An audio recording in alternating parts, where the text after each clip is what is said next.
On January 25, 2011, more than 800 Egyptians died while fighting for their legal rights. Today, many continue to lose their lives as they push to introduce a democratic government into their country. This introduction is the first step in a long process towards building a sustainable democratic government. In an article titled "What's Gone Wrong with Democracy?", the author argues that democracy is failing across the globe.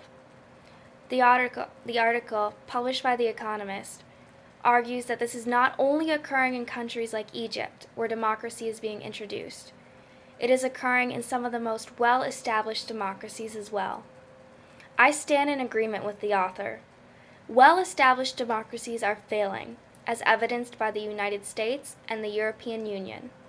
Democracy is a system that should constantly be improved, but instead it is taking steps backwards. The blame for this falls on the citizens. Just as democracy cannot be introduced to a country without pressure from citizens, so democracy cannot survive in a country without continued support and pressure from its citizens. Today, failure threatens the sustainability of some of the world's oldest democracies. The Economist article cites many ways that democracy is failing, including slow economic growth, financial crisis, and increased use of hegemonic powers by international organizations, like the International Monetary Fund. Within the United States, partisan politics control the government. In order to gain political power, policymakers make short-term promises to its constituents. These promises often contribute to debt, but do nothing to help reach long-term, bipartisan solutions to policy issues. In the European Union, the implementation of the euro is one example of where democracy has failed. The only two countries to hold referendums on the issue, Denmark and Sweden, both revealed strong opposition to the euro's implementation. However, the euro was still introduced throughout the European Union, at the will of a few political elite. Democracy is stagnant at best and failing at worst, but it is certainly not improving. Democracy is a system that should constantly change. Even the United States is nowhere near a perfect democracy. It wasn't until 94 years after the United States Constitution was written that all races were allowed to vote. And it took 144 years before women were allowed to vote in this country. The Economist article states it best when he says that the biggest threat to democracy comes not from above nor from below, but from within, from the voters themselves.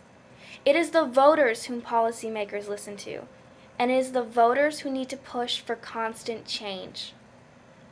Democracy is not handed over. It is demanded and fought for by the people. Yasmin al-Rashidi, a young revolutionary in Egypt, said that the people were waiting, day by day, not for anything in particular but the passage of time. It was in 2011 that the people stopped waiting and began to fight for their legal rights. And many people continue to lose their lives in this fight. We are privileged in this country in that we do not have to risk our lives for change. So why isn't change happening? The Economist article cites a study that found that across 49 democratic countries, voter turnout decreased 10% between 2007 and 2013. In the last United States presidential election, less than 55% of voters showed up to the poll. We have an easy, bloodless avenue for change that we do not use. We are allowing democracy to fail. Rights are being taken for granted in well-established democratic countries. Mahatma Gandhi said that rights come to the man who performs his duties. Richard Rose defines democracy in the literal sense as the rule by the people.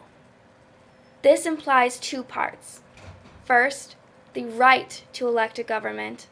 Second, the responsibility to elect a government. Our responsibilities as democratic citizens are not over. It is our responsibility to push for change, that policy leaders implement long-term solutions to problems rather than short-term promises. It is our responsibility to make sure that the democratic process is not neglected, even when the political elite believes that it can decide better than popular vote. And it is our responsibility to push for change.